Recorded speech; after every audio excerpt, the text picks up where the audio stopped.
Olá para você que está acompanhando mais um Atos do Dia, e na edição desta quinta-feira a gente começa falando sobre Pindamonhangaba, não é mesmo, Francisco? Isso mesmo, dia de informações nem sempre boas, né? É isso mesmo, porque a empresa Dart Embalagens, que é uma multinacional que produz embalagens térmicas, deve encerrar as atividades no Brasil em até 3 meses. A informação é do Sindicato dos Químicos, que informou que foi comunicado da decisão na última quarta-feira, dia 31. A decisão é que cerca de 90 trabalhadores sejam demitidos, Francisco. E segundo o sindicato, o principal motivo alegado pela empresa foi a perda do mercado causado por essa tendência mundial de diminuição dos plásticos e de outros materiais considerados prejudiciais ao meio ambiente. A unidade de Pinda é a única produtiva no Brasil. E lembrando também, Francisco, que a Confab de Pinda anunciou um plano de demissão voluntária que foi aberto na última semana por queda de demanda na produção. 120 funcionários, mais ou menos, ali tinham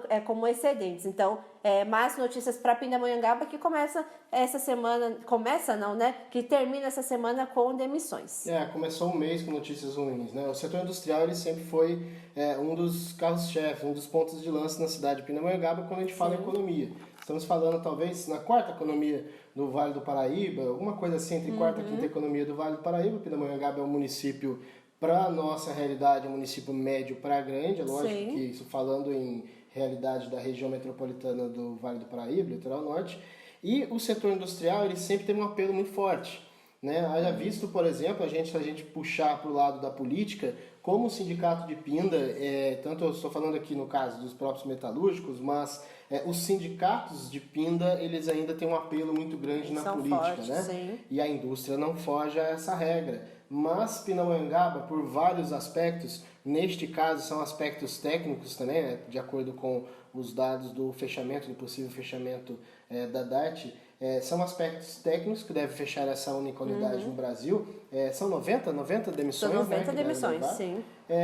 São vários aspectos que levam a esse tipo de fechamento. A gente espera que a cidade consiga, num futuro próximo, a gente sabe que estamos numa onda ainda muito difícil, com toda a crise econômica dos últimos anos, a geração de emprego ainda caminha, mas a gente espera que a cidade consiga se recuperar dentro do próprio setor industrial. Porque não basta apenas você transportar os números de empregados de um ponto para o outro. É importante que os setores continuem fortes, né? Sim. E daqui a pouquinho você vai poder falar sobre o CAGED. A gente lembra que no próprio setor industrial, ele tem sido ponto negativo dentro do CAGED como um todo, né? E a nossa região precisa e muito desse setor forte, né? Ainda somos atraentes para empresários, principalmente pessoal de fora, que enxerga dentro do Vale do Paraíba, enxerga dentro dessas cidades pontos importantes para esse investimento, para a implantação de novas plantas.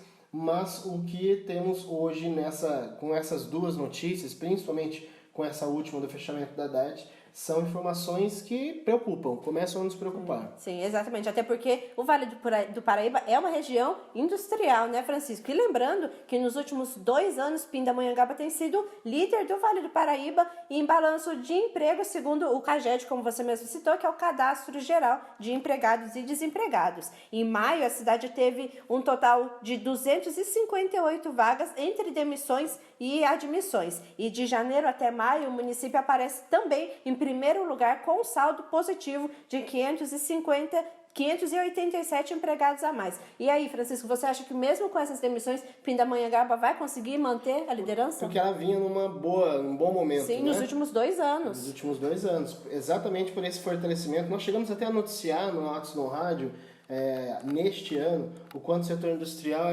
estava com bons números, como você citou, estava elevando a cidade, a confiança sobre a cidade. Agora, esses últimos dados, o mês de julho, não entra ainda nesse dado do CAGED. A gente lembra que esse dado ele é referente ao fechamento até maio, né? Isso, a gente ainda de janeiro a maio. A gente ainda vem com os números de junho e julho. E esse mês, principalmente, foi preocupante com relação a esse setor em Pindamonhangaba. Mas a expectativa é que a cidade consiga se recuperar, porque dados, números ela tem. É lógico que uma situação ou outra, uma notícia pontual ou outra como essa, preocupam. mas a confiança a cidade ainda possui. Que são duas demissões, né? Na verdade, tem o PDV da Confab e agora o fechamento da Haddad. Então, mas a gente espera ainda assim que Pindamonhangaba se mantenha aí na liderança, né, da geração de empregos, Francisco. E agora falando do CAGED, em um ano o nível de contratações subiu 1,89% na região metropolitana do Vale do Paraíba, segundo os dados do CAGED, Francisco. Mas no mesmo período, a avaliação das demissões aumentaram ainda mais, com 3,69% na região. Os demitidos passaram de 93 mil para 96, que resultaram um saldo negativo de 321 empregos, segundo o CAGED. No ano passado, o saldo do primeiro semestre foi de 1.328 postos de trabalho gerados na região, revelando então que a crise econômica, como você mesmo falou, está longe de ser superada. Entre as carreiras que mais contrataram na região foram as áreas da indústria, construção civil e serviços, respectivamente. Mas aí isso leva a uma perda no poder de consumo em toda a nossa região, né, Francisco? No poder de consumo, aliás, o governo federal de olho nisso, em fazer com que o dinheiro movimente a economia mais, tem feito aí, entre outros apontamentos, entre outros aportes, essa liberação de fundo de garantia, né? Mas não adianta se ter o poder de compra agora, se a gente não poder fazer uma perspectiva de que esse poder de compra continue nos próximos meses. Sim. Tô falando até meses, nem anos eu estou falando, né? Porque infelizmente o brasileiro ele pensa muito no agora, e é exatamente nesse agora que as cidades, que o governo do estado, que o governo federal não pode pensar, tem que se planejar. Com certeza. O CAGED ele é uma avaliação que mostra não só a questão do emprego, mas também a saúde do mercado para contratar. Qual setor está conseguindo ou não. A gente acabava de falar sobre a indústria, né? E quando a gente fala sobre credibilidade, isso é muito importante. A credibilidade na nossa região, ela passa pelo setor industrial, de mercado, mas não só de empresários. Mas principalmente industrial, né? E ela passa também pelo próprio momento da própria política. Também. A política auxilia esse investimento, né? Você vai investir numa cidade que tem uma ou outra crise na política, que faz prefeito sair, que faz prefeito voltar. Que tipo de empresário vai investir nessa área? Com certeza. O empresário que hoje está nessa área, qual a saúde ele tem, qual o tipo de aspecto ele tem para poder ampliar o seu negócio. Então, tudo isso acaba resultando em números do emprego, em números trazidos do CAGED. Agora, o que o CAGED faz nesse levantamento, quase que mensal, né? O levantamento mensal do CAGED é mostrar quais cidades estão conseguindo se recuperar. E uma cidade ou outra tem situações diferentes. Lorena já foi a cidade do comércio.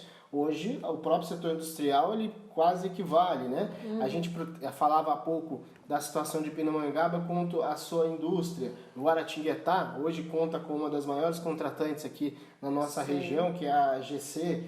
Então, o importante é que as cidades elas busquem credibilidade.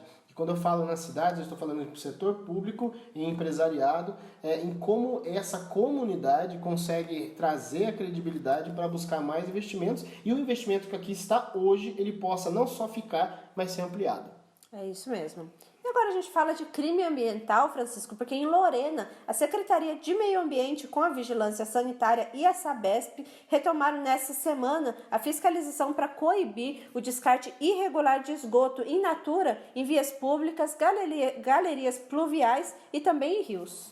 Esse trabalho está sendo realizado pela Secretaria de Meio Ambiente, pela Vigilância Sanitária e a própria Sabesp. A Sabesp tem um contrato hoje com Lorena. Esse contrato chega a ser até polêmico. Volta e meia ele é criticado pelo próprio setor público, né? Mas o que a cidade está conseguindo fazer hoje é ampliar esse atendimento, essa fiscalização, aquilo como não só o despejo do saneamento básico, mas onde o saneamento chega de fato, porque há um empecilho, um obstáculo para isso, que é com relação às áreas que são irregulares. E Lorena faz parte das cidades que têm investido muito na regularização dessas áreas. Porque a cidade cresce, a estrutura tem que crescer junto, né? A partir do momento que você regulariza uma área, você tem que levar os serviços básicos como o próprio saneamento, né?